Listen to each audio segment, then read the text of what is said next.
আসসালামু আলাইকুম শিক্ষার্থীবৃন্দ, আশা করি তোমরা ভালো আছো। আমিও আলহামদুলিল্লাহ ভালো আছি।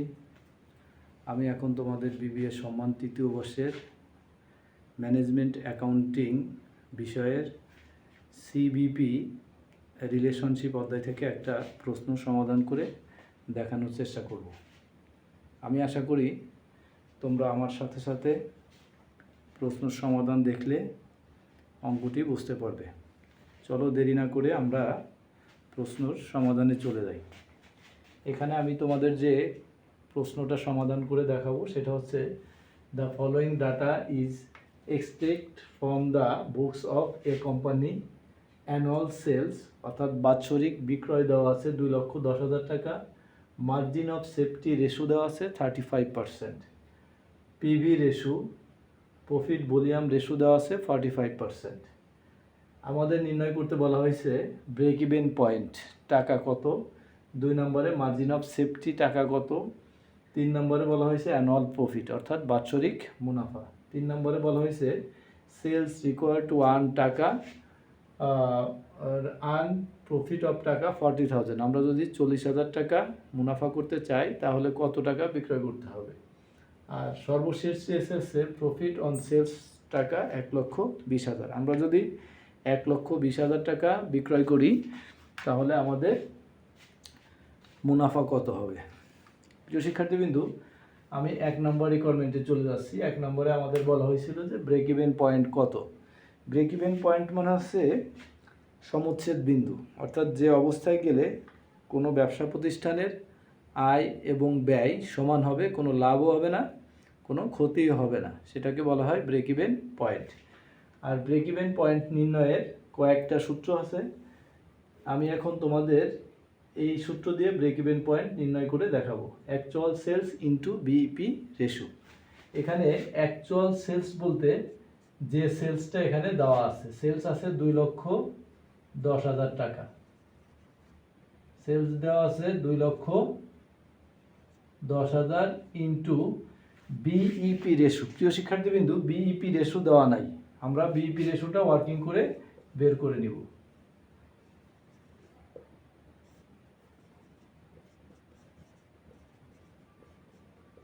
বিইপি রেশু সূত্র আছে 1 মাইনাস এমএস রেশু।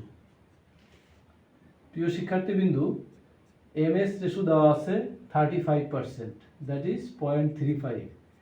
তাহলে আমাদের ব্রেক ইভেন পয়েন্ট হবে 0.65, 65 মানে 65%। তাহলে আমরা এখন এখানে 65% দ্বারা গুণ করব।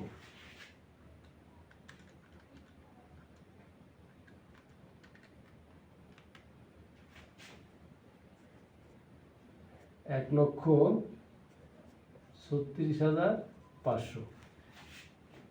প্রিয় শিক্ষার্থীবৃন্দ, আশা করি তোমরা ব্রেক ইভেন পয়েন্ট নির্ণয় করা বুঝতে পেরেছ। এখন আমরা 2 নম্বর রিকোয়ারমেন্টে চলে যাব। 2 নম্বরে বলা হচ্ছে margin of safety MS. Margin of safety কাকে বলে? ব্রেক ইভেন পয়েন্টের অতিরিক্ত যে বিক্রয়টা হয় সেটাকে বলা হয় মার্জিন অফ সেফটি। এখন আমরা মার্জিন অফ সেফটি নির্ণয় করব। মার্জিন অফ সেফটি নির্ণয়ের সূত্র হচ্ছে actual sales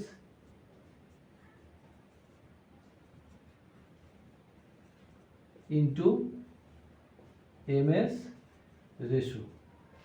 actual sales into MS ratio. Actual sales দেওয়া আছে 2,10,000, এমএস রেশু আছে 35%। 2,10,000 ইন্টু 0.35,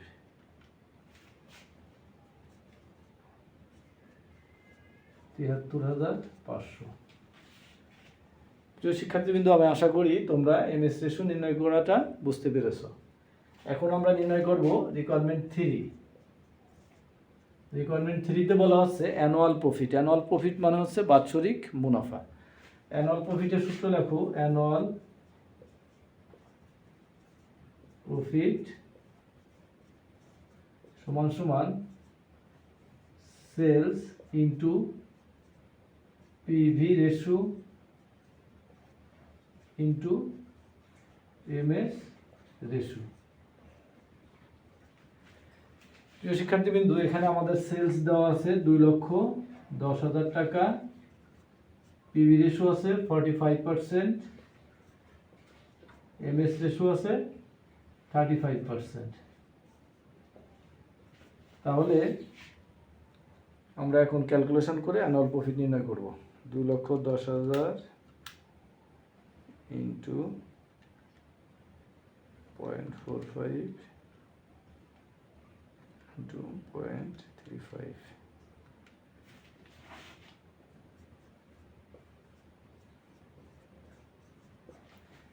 তাহলে আমাদের বাৎসরিক, আমরা যদি 2 লক্ষ টাকা বিক্রয় করি তাহলে আমাদের এক বছরে মুনাফা হবে 33,075 টাকা। প্রিয় শিক্ষার্থীবৃন্দু, আমাদের চতুর্থ রিকোয়ারমেন্ট আছে sales required to earn profit of টাকা 40,000। যদি আমরা 40,000 টাকা মুনাফা অর্জন করতে চাই তাহলে কত টাকা সেলস করতে হবে?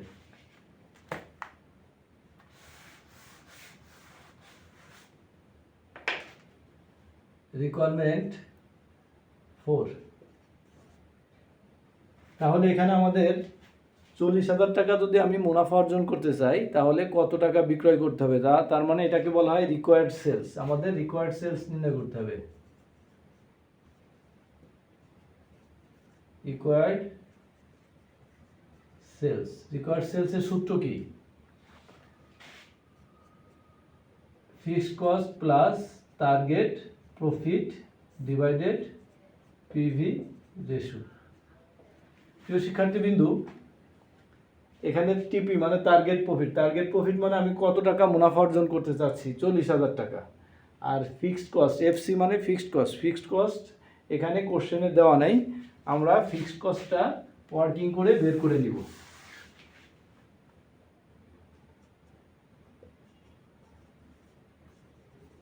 ফিক্সড কস্ট সমান sales into PV ratio minus profit. আমাদের সেলস দেওয়া আছে 2,10,000, পিভি রেশু আছে 45%, আর আমরা মুনাফা বের করেছি 33,075 টাকা।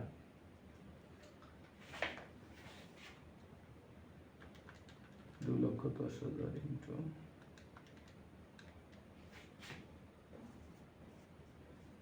94,500 মাইনাস 33,075।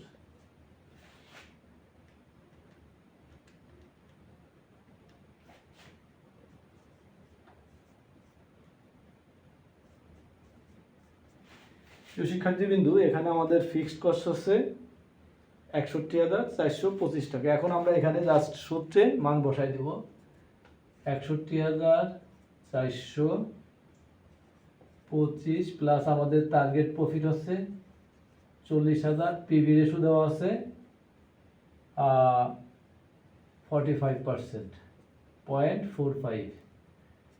তাহলে এখানে হবে 1,01,425 ভাগ 0.45।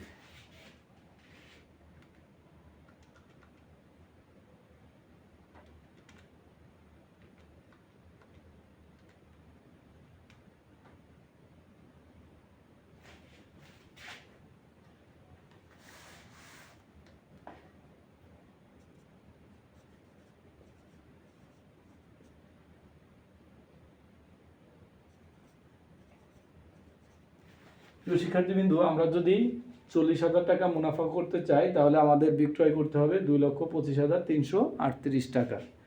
আমি আশা করি তোমরা রিকোয়ার্ড সেলসটা নির্ণয় করা বুঝতে পেরেছো।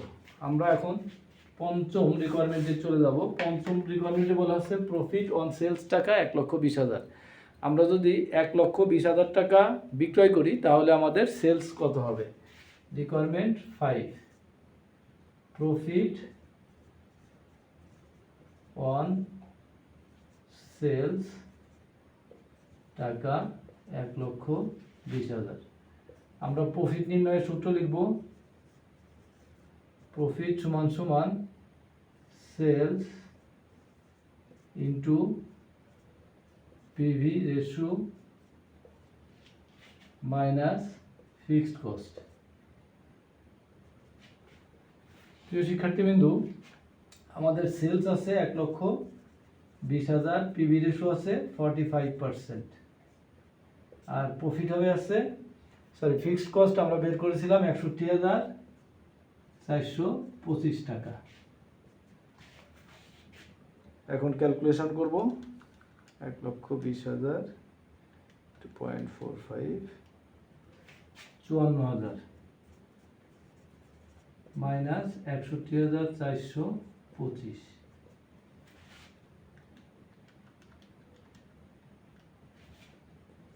7,425 টাকা। প্রিয় শিক্ষার্থীবৃন্দু, তাহলে আমরা এখানে কি পেলাম? যদি 1,20,000 টাকা আমরা সেল করি, আমাদের ব্যবসায় লস হবে 7,425 টাকা। আমি আশা করি তোমরা পুরা কোশ্চেনের সমাধানটা বুঝতে পেরেছো। যদি কোনো জায়গা বুঝতে সমস্যা হয়, তোমরা অবশ্যই আমাকে কমেন্ট বক্সে কমেন্ট করে জানাবে, আমি তোমাদের সমাধান দেওয়ার চেষ্টা করব। আর তোমাদের বন্ধুদের মাঝে আমার এই লাইভ ক্লাসটা শেয়ার করে সকলকে দেখার সুযোগ করে দিবে। আর তোমরা যারা এখনও আমার চ্যানেলটি ফলো দাও নাই বা কমেন্ট করো নাই, তারা ফলো দিয়ে কমেন্ট করে আমার সাথে থাকবে। আশা করি তোমাদের সাথে আবার দেখা হবে ইনশাআল্লাহ। সে পর্যন্ত তোমরা সকলে ভালো থাকো। আল্লাহ হাফেজ।